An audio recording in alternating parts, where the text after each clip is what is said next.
चा खात्मा झालेला आहे। बीएसएफने पाकच्या घुसखोरीचा प्रयत्न जो आहे तो उधळून लावलेला आहे आणि भारताच्या कारवाईमध्ये अनेक दहशतवादी ठार झाल्याची माहिती आहे। अगदी बरोबर आहे। भारताची जी लढाई आहे, ज्या पद्धतीने पाकिस्तानकडून एकीकडे भारतावर हल्ले करण्याचा प्रयत्न केला जातोय, तेव्हा पाकिस्तानच्या आर्मीला भारताकडून चोख प्रत्युत्तर दिले जाते, त्यांचे हल्ले परतवून लावले जात आहेत। दुसरीकडे दहशतवादी सुद्धा पाकच्या आर्मीच्या साथीला आल्याचं दिसतंय।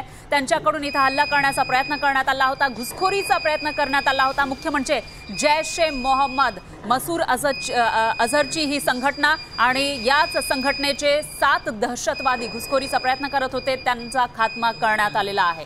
तर बीएसएफने पाकच्या घुसखोरीचा हा प्रयत्न उधळला तेव्हाची ही दृश्य आपण बघू शकतोय न्यूज 18 लोकमतच्या माध्यमातून। भारताच्या कारवाईमध्ये अनेक दहशतवादी ठार झाल्याची माहिती ही समोर आली आहे। एकीकडे भारतीय लष्कराने पाकिस्तानच्या हवाई हल्ल्याला चोख प्रत्युत्तर दिलंय, तर दुसरीकडे भारतीय सीमा सुरक्षा दलानेही पाकिस्तानी दहशतवाद्यांचा घुसखोरीचा प्रयत्न हाणून पाडलेला आहे। सांबामध्ये जैशच्या 7 दहशतवाद्यांचा खात्मा करण्यात आलेला आहे। जम्मू काश्मीरच्या सांबा सेक्टरमध्ये पाकिस्तानी दहशतवाद्यांनी रात्रीच्या सुमारास घुसखोरी करण्याचा प्रयत्न केला होता, आपण दृश्यांमध्ये बघतोय। मात्र भारताच्या सीमा सुरक्षा दलाच्या जवानांनी केलेल्या कारवाईत अनेक दहशतवादी ठार झालेले आहेत। आपण दृश्यांमध्ये बघतो ज्या पद्धतीने हे दहशतवादी घुसखोरी करतायत, आपल्या सैन्य दलाने यांना चोख प्रत्युत्तर दिलेलं आहे। या 7 घुसखोरांना हा घुसखोरीचा जो प्रयत्न आहे तो हाणून पाडला आणि ठार केलेला आहे।